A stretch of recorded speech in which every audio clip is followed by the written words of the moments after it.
Chinese খাবারকে কিভাবে দেশি স্বাদের সাথে মিক্স করে একটা মজার চিকেন উইংস তৈরি করা যায় সেটাই থাকছে আজকের রেসিপিতে। হ্যালো এভরিওয়ান, সবাইকে জানাচ্ছি ওয়েলকাম কুক অ্যান্ড কুকে। উইংসগুলোকে আমি প্রথমে একটি বলে নিয়ে নিচ্ছি। উইংসগুলোকে ভালো মতো ধুয়ে পরিষ্কার করে আমি পানি ঝরিয়ে রেখেছিলাম। আপনারাও কিন্তু উইংসগুলোকে পানি ঝরিয়ে নেওয়ার চেষ্টা করবেন, তা না হলে এক্সট্রা পানি থেকে যাবে। এই ম্যারিনেশনটা কিন্তু এক্সট্রা পানি থাকলে ভালো হবে না। এরপর দিয়ে দিচ্ছি অল্প পরিমাণে লবণ। লবণটা আমি অল্প কেন দিচ্ছি সেটার কারণটা আমি পরে বলছি। এরপর দিয়ে দিচ্ছি গোলমরিচের গুঁড়া। আমি এখানে কালো গোলমরিচের গুঁড়াটা ব্যবহার করেছি। এরপর দিয়ে দিচ্ছি টমেটো সস এবং 2 চা চামচের মতো সয়া সস। এখন এখানে দিয়ে দিচ্ছি লাল মরিচের গুঁড়া আর দিয়ে দিচ্ছি ধনিয়া গুঁড়া।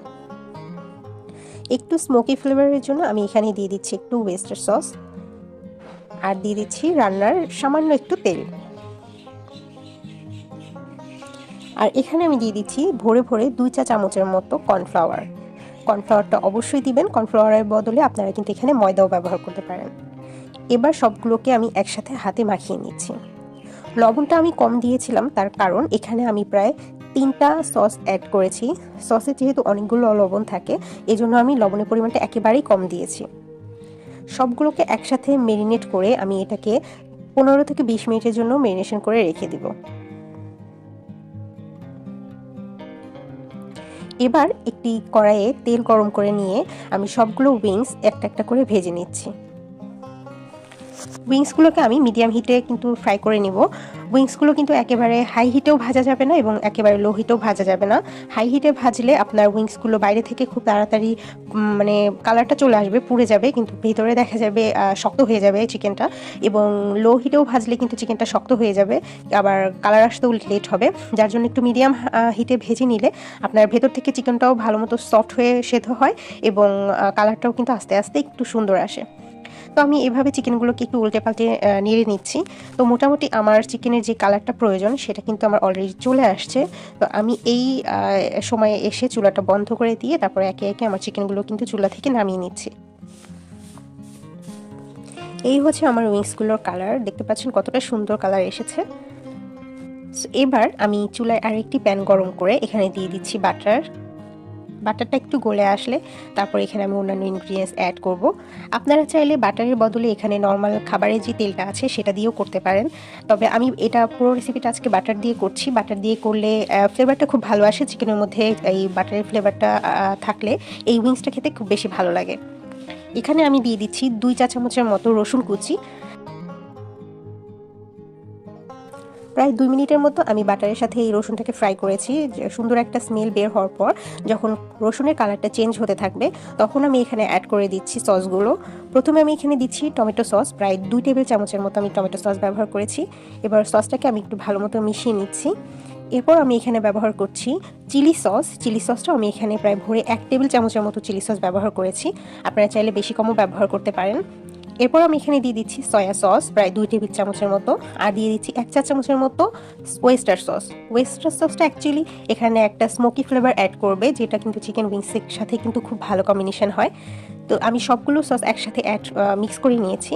এবার আমি এখানে দিয়ে দিচ্ছি গ্রিন চিলি এবং একটা রেড চিলি সুন্দর করে আমি কুচি কুচি করে কেটে নিয়েছি। যারা ঝাল কম পছন্দ করেন তারা এই মরিচটা না দিলেও কিন্তু হবে। এখন এখানে আমি দিয়ে দিচ্ছি 1 চা চামচের মতো চিনি। চিনিটা একটু সুইট ফ্লেভার আসবে, আপনারা চিনির বদলে চাইলে কিন্তু এখানে মধুও ব্যবহার করতে পারেন। এবার সবগুলো চিকেন উইংসগুলো আমি এখানে দিয়ে দিচ্ছি, দিয়ে ভালো মতো আমি সসের সাথে একটু টস করে নিচ্ছি। সো এই স্টেপে এসে কিন্তু খুব তাড়াতাড়ি এই কাজটা করতে হবে, কারণ সসের মধ্যে যে এক্সট্রা পানিগুলো থাকে সেগুলো কিন্তু এই সময় এসে খুব দ্রুত শুকাতে থাকে। তো এই তো আমার উইংসের সাথে কিন্তু সসগুলো একেবারেই মিক্স করা শেষ। তো আমার রান্নাও কমপ্লিট আর বাটারগুলো কিন্তু উপরে ভেসে উঠেছে। সো আমি চুলা থেকে নামিয়ে সার্ভ করে দিচ্ছি। এখানে আমি একটুখানি সার্ভ করে নিচ্ছি একটু সেসেমি সিডসের সাথে। আপনারা চাইলে নর্মাল এভাবেও কিন্তু রাখতে পারেন। আমি একটু গার্নিশ করে দিচ্ছি, সাথে দিয়ে দিচ্ছি একটু পেঁয়াজ পাতা। পেঁয়াজ পাতাটাকে আমি একটু রিং করে কেটে নিয়েছি। তো এই হচ্ছে আমার হট চিকেন উইংস, যেটা আমি আমার স্টাইলে দেশি স্বাদে করেছি। আপনারা এই রেসিপিটা ফলো করে বাসায় একবার ট্রাই করে দেখবেন। আই হোপ আপনাদের ভালো লাগবে। তো thanks for the watching my video. আর যদি ভালো লেগে থাকে তাহলে অবশ্যই কিন্তু আমার চ্যানেলে একটা সাবস্ক্রাইব করতে ভুলবেন না, আর ভিডিওর নিচে একটা লাইক করতে ভুলবেন না। দেখা হচ্ছে নেক্সট ভিডিওতে, ততক্ষণ পর্যন্ত আল্লাহ হাফেজ। ডিমের এই রেসিপিটা যে এত মজার হতে পারে সেটা আমি যদি ট্রাই না করতাম তাহলে কখনো বুঝতেই পারতাম না। আর আমিও শিওর আপনারা এই রেসিপিটা দেখার পর আপনাদেরও জিভে জল চলে আসবে, আপনারা নিজেরাও কিন্তু ট্রাই করতে মরিয়া হয়ে যাবেন। সবাইকে জানাচ্ছি আবারও ওয়েলকাম কুক অ্যান্ড কুক চ্যানেলে। তো শুরুতেই আমি এখানে একটা বোলের মধ্যে নিয়ে নিচ্ছি প্রায় হাফ কাপের মতো পেঁয়াজ কুচি। পেঁয়াজ কুচিগুলোকে একেবারে চিকন চিকন করে কুচি করে নিতে হবে। এরপর আমি দিয়ে দিচ্ছি স্বাদ মতো লবণ, দিয়ে দিচ্ছি একেবারে হাফ চামচ থেকেও কম হলুদের গুঁড়া আর হাফ চামচের মতো মরিচের গুঁড়া, দিয়ে দিচ্ছি হাফ চামচের থেকে একটুখানি কম ধনিয়া গুঁড়া। সব কিছুকে একসাথে হাত দিয়ে খুব ভালোভাবে চটকে চটকে মাখাতে হবে। আপনারা যদি মরিচের গুঁড়া খেতে না চান এখানে কাঁচা মরিচটাকে একেবারে কুচি কুচি করেও ব্যবহার করতে পারবেন। তো এরপর আমি এখানে 4টা ডিম দিয়ে দিলাম, আর ডিমগুলোকে আমি এবার সুন্দর করে একটা কাঁটা চামচের সাহায্যে ভালো মতো ফেটিয়ে নিচ্ছি। এটা আপনারা চাইলে যে হ্যান্ড উইক্স আছে সেটা দিয়েও করতে পারেন, সেটা দিয়ে করলে অ্যাকচুয়ালি খুব ভালো হয়, কিন্তু আমার কাঁটা চামচটা হাতের নাগালে ছিল এই জন্য এটা দিয়েই করে ফেলেছি। তো ওটাকে আমি সাইডে রেখে দিলাম। এবার আমি এরকম একটা পুডিংয়ের বাটি অথবা কেকের বাটি, মোল্ড আপনাদের হাতের কাছে যা থাকবে এরকম একটা নিয়ে আমি একটু অয়েল ব্রাশ করে নিয়েছি। এরপর আমি পুরো ডিমের মিশ্রণটা এই বাটির মধ্যে ঢেলে দিলাম। এরপর আমি এখানে সামান্য কিছু ধনিয়া পাতা দিয়ে এটাকে একটুখানি আবারও মিশিয়ে নিলাম। এবার একটা সিলভার ফয়েল দিয়ে আমি এটার মুখটা পুরোটাই বন্ধ করে দিব। আপনারা চেষ্টা করবেন এমন একটা বাটি বা ঢাকনা নেওয়ার জন্য যাতে এর মুখটা খুব সুন্দরভাবে বন্ধ হয়ে থাকে যখন আমরা এটাকে ভাপ দিব বা রান্না করবো, যাতে পানি ভেতরে প্রবেশ করতে না পারে। আর উপর থেকে একটুখানি এই ফয়েল র্যাপগুলো ছেঁড়ার কথা ছিল, মানে একটু ফুটো করে দেওয়ার কথা ছিল, আমি যে জিনিসটা আমার মাথা থেকে স্কিপ হয়ে গিয়েছে, যার ফলশ্রুতিতে পরবর্তীতে কী হয়েছে সেটা আমি আপনাদেরকে একটু পরে দেখিয়ে দিচ্ছি। তো এখানে একটা প্যানের উপরে আমি একটা স্ট্যান্ড বসিয়ে নিয়ে এখানে দিয়ে দিচ্ছি পানি। পানিটা এমনভাবে দিতে হবে যাতে এই যে পুডিংয়ের বাটিটা বসালাম এটার নিচের তলা পর্যন্ত থাকে, যাতে উপর পর্যন্ত না আসে। এরপর ঢাকনা দিয়ে ঢেকে এটাকে আমি চুলায় সিদ্ধ হতে দিব প্রায় 10 থেকে 15 মিনিটের জন্য। এরপর অন্য একটি প্যানে এখানে আমি বড় সাইজের একটা টমেটো নিয়েছি, এটাকে মাঝখান থেকে কেটে নিয়ে আমি এটাকে উপর করে বসিয়ে দিলাম। আর এখানে কিছু আস্ত পেঁয়াজ নিয়েছি, আপনারা একটু ছোটো সাইজের পেঁয়াজ হলে খুব ভালো হয়, আর বড় সাইজের পেঁয়াজ হলে মাঝখান থেকে কেটে নেবেন। এরপর সামান্য একটু তেল দিয়ে এটাকে জাস্ট শুধু একটুখানি সটে করে নিব। আর উপরের টমেটোর উপরের যাতে খোসাটা উঠে যায় এরকম অবস্থা পর্যন্ত আসলে আমি এটাকে জাস্ট নামিয়ে নেব। আর এভাবে টমেটোর খোসাটাকে ছড়িয়ে নিয়ে এগুলোকে আমি একটা ব্লেন্ডারে ব্লেন্ড করে সুন্দর করে একটা পেস্ট বানিয়ে নিব।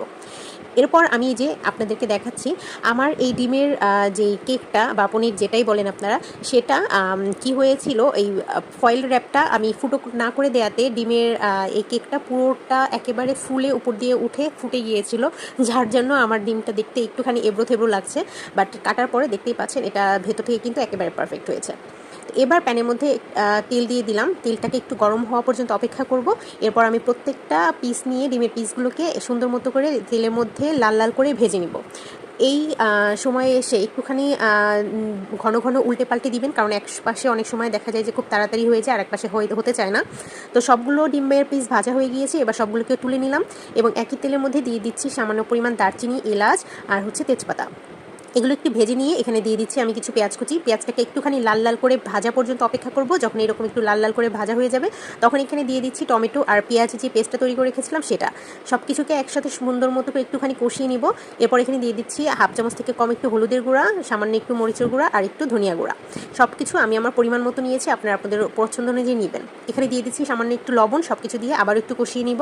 এখানে কিন্তু আমি কোনো রকম আদা রসুনের পেস্ট ব্যবহার করিনি, আপনারা চাইলে ব্যবহার করতে পারেন। কষানো হয়ে গেলে মশলাগুলো এরপর আমি সবগুলো ডিমের পিস উপর থেকে দিয়ে সামান্য একটু পানি ছড়িয়ে দিয়েছি আর দিয়ে দিচ্ছি কিছু কাঁচামরিচগুলোকে মাঝখান থেকে একটু ছিঁড়ে নিয়েছি যাতে একটু ফ্লেভার বের হয়। এরপর ঢাকনা দিয়ে ঢেকে এটাকে রান্না করতে থাকবো মোটামুটি প্রায় 5 মিনিটের জন্য। এরপর ঢাকনা তুলে এগুলোকে কিন্তু মাঝে মাঝে একটুখানি উল্টে পাল্টে দিতে হবে, তা না হলে কিন্তু আপনার মশলাটা একটু ভালো মতো ঢুকবে না। এর সবশেষে আমি এখানে দিয়ে দিচ্ছি ভাজা জিরা গুঁড়া আর একটু গরম মশলার গুঁড়া। এগুলো দিয়ে আমি আবারও একটু উল্টে পাল্টে নেড়ে চেড়ে রান্না করতে থাকবো। এরপর আমি এখানে সবশেষে এবার নামানোর পালা 2 মিনিটের মতো জাল করে দিয়ে দিচ্ছি ধনিয়া পাতা কুচিগুলো ছড়িয়ে দিয়ে ব্যাস আমি এটা চুলার জালটাকে বন্ধ করে এটাকে নামিয়ে নিলেই কিন্তু আপনার এই মজাদার ভাপা ডিমের তরকারিটা রেডি। এটা যে এত মজা হতে পারে ট্রাই না করলে আপনারা বুঝবেন না। বাসায় অবশ্যই একবার ট্রাই করবেন। আর এই রেসিপি যদি ভালো লেগে থাকে তাহলে কিন্তু অবশ্যই আমাকে কমেন্টে একবার হলেও, মানে একটা ওয়ার্ডের জন্য হলেও কিন্তু আমাকে জানিয়ে যাবেন। তো যাই হোক, আজকের মতো এখানেই শেষ করে দিচ্ছি। দেখা হচ্ছে নেক্সট কোনো রেসিপিতে, নেক্সট কোনো মজার রেসিপি নিয়ে। ততক্ষণ পর্যন্ত সবাই ভালো থাকবেন, সুস্থ থাকবেন। আল্লাহ হাফেজ।